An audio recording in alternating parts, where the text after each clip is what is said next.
নমস্কাৰ জ্যোতিষ শাস্ত্ৰৰ অন্যটি শিতানৰ সৈতে ষ্টুডিঅ'ত মই ৰিংকুমণি বৰুৱা আপোনালোকৰ ভৱিষ্যত আনহাতে শিক্ষা বা বিবাহ বা বৈবাহিক যিসমূহ সমস্যা আনহাতে ঘৰুৱা সমস্যাক লৈ আপোনালোক চিন্তিত নেকি তেনেহ'লে চিন্তাৰ কোনো কাৰণ নাই প্ৰতিদিনেই আমি এনেদৰে উপস্থিত থাকোঁ আৰু আজিৰ দিনটোত আমাৰ সৈতে উপস্থিত আছে জ্যোতিষ শাস্ত্ৰবিদ কিৰয়ম আপোনাক স্বাগতম জনাইছোঁ ধন্যবাদ গুড মৰ্নিং প্ৰতিগৰাকী লোক ৰৈ থাকে আমাৰ অনুষ্ঠানটি চাবৰ বাবে আৰু বিভিন্ন লোকে আমালৈ পত্ৰ প্ৰেৰণ কৰিছে আমি আজিও ল'ম এখন পত্ৰ কিন্তু প্ৰথমে আমি ৰাশিফলৰ মাজলৈ যাম আজিৰ দিনটোত প্ৰথমতে মই 13টা কাৰ্ড মতে মেথ ৰাশিৰ ফলাফল পাওঁ এৰিছ মই দুখন কাৰ্ড ল'ম পেণ্টাকলছ এণ্ড চ'ৰ্চ এই দুখন 13টা কাৰ্ড মতে ঘৰুৱা দিশত উন্নত তেনে নহয় মধ্যম ফল পাব আজি কোনোবা প্ৰিয় ব্যক্তিৰ লগত মনৰ কথা ব্যক্ত কৰিব পাৰে আজি সন্তানৰ উন্নতিৰ যুগ দেখা যায় ৰঙা ৰংটো ইউজ নকৰিব আজিৰ দিনটোত মেঘ ৰাশিৰ জাতক জাতিকাসকলে পাৰিলে অকণমান ৰঙা বগা ফুল মনসা দেৱীৰ মন্দিৰত আগবঢ়াওক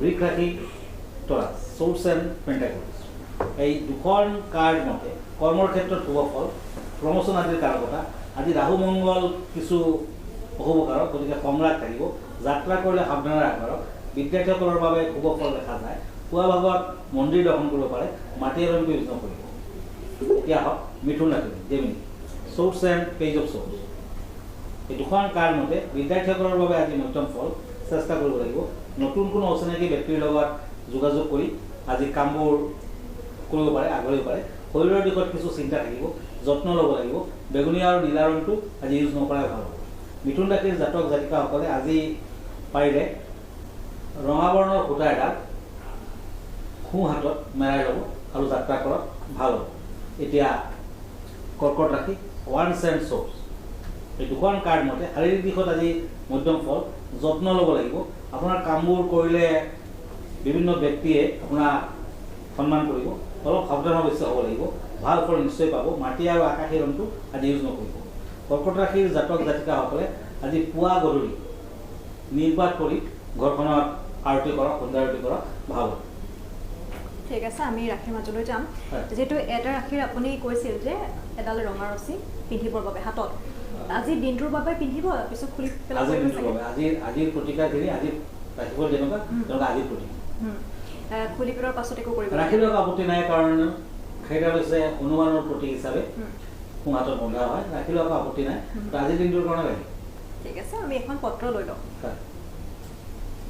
শিৱসাগৰৰ পৰা প্ৰেৰণ কৰিছে তেওঁ মহাশয় মোৰ একমাত্ৰ ছোৱালীজনীৰ পঢ়াত বৰ ভাল বহু কষ্টৰে ছোৱালীজনী পঢ়াইছোঁ আনহাতে ইমান পঢ়া শুনা কৰাই কি হ'ব তথাপি মই তাইক পঢ়াই শুনাই ডাঙৰ মানুহ কৰিম বুলি ভাবিছে আৰু তেওঁৰ ভাগ্যত কি আছে কেনেধৰণৰ যাব ভৱিষ্যতটো সেই সন্দৰ্ভত তেওঁ জানিব বিচাৰিছে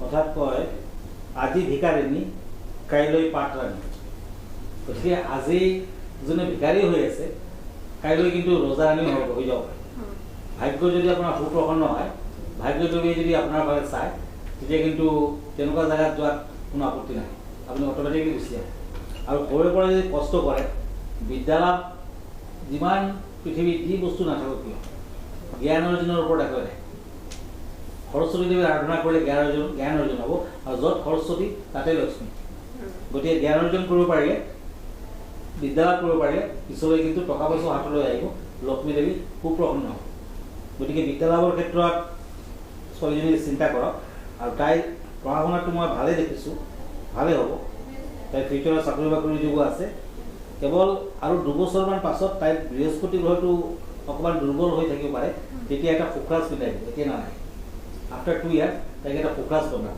বিদ্যালয়ৰ ক্ষেত্ৰত তাইক কি সহায় কৰিব এতিয়া সৰুতে এটা কাম কৰিব পাৰে এটা ব্ৰহ্মযষ্টিৰ শিপা সৰু সোণৰ কবচ নোৱাৰিলে ৰূপৰ কবচলৈ হ'ব হালধীয়া সূতাৰে তাইক ডিঙিত পিন্ধাই বৃহস্পতিবাৰ দিনটো এতিয়াৰ পৰাই তাইক মানিব দিব ওম বৃহস্পতিয়ে নম এই মন্ত্ৰটো 21 টাইমছ বৃহস্পতিবাৰ দিনাতে জপ কৰিব আৰু গা ধোৱাৰ পাছত বগা চন্দনৰ ফুট ল'ব ইয়াত ল'ব আৰু ইয়াত ল'ব তাৰপাছত মন্ত্ৰটো মাতিব তেতিয়াহে তাইৰ ক্ষেত্ৰত বৃহস্পতিৰ কিছু প্ৰতিকাৰ হ'ব আৰু আগবাঢ়ি গৈ আৰু 2 বছৰ পিছততো পখৰাজটো লাগিবই তেতিয়া তাইক 4 কেৰেক্টৰৰ এটা পখৰাজ পিন্ধাই দিব ভাল ফল ঠিক আছে আমি ৰাশিৰ মাজলৈ যাম হয় এইখন কাৰ্ড লৈছোঁ সিংহ ৰাশিৰ বাবে চ'ৰ্চ এণ্ড চেৰিয়ট এই দুখন কাৰ্ড মতে শাৰীৰিক দিশত অতি বেয়া নহয়, ভ্ৰমণৰ যোগ আছে, কিবা কাম যত্নৰ সৈতে কৰিলে উপকৃত হয়।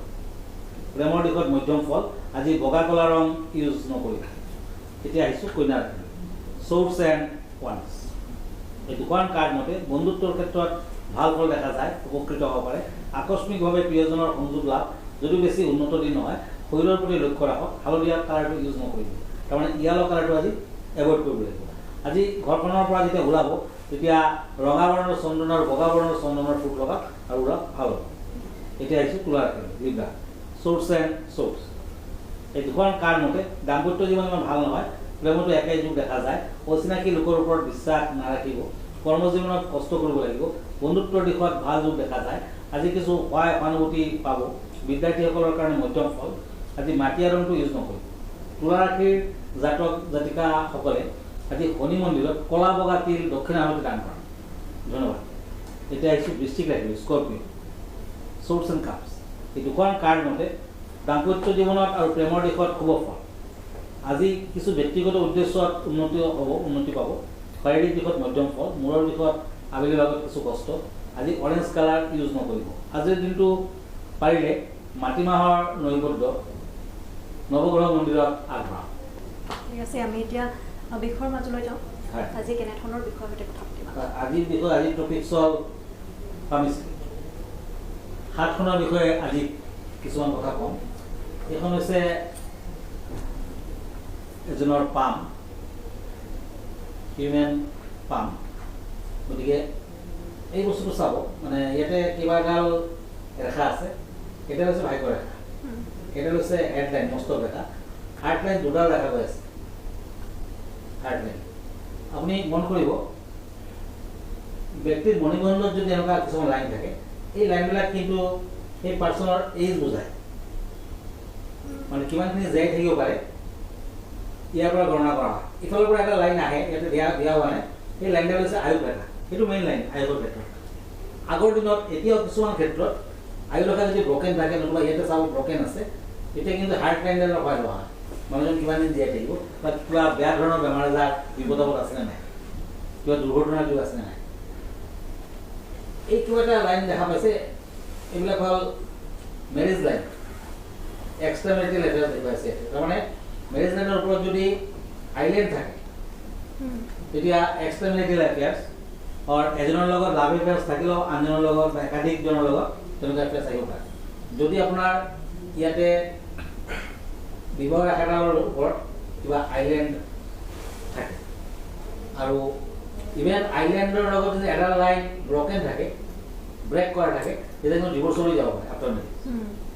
ঠিক তেনেকুৱা ইয়াতে চাব মুন লাইন, চন্দ্ৰৰ পৰা এটা লাইন ওলাই গৈছে, এইটো ইম'চনেল লাইন বুলি কোৱা হয়।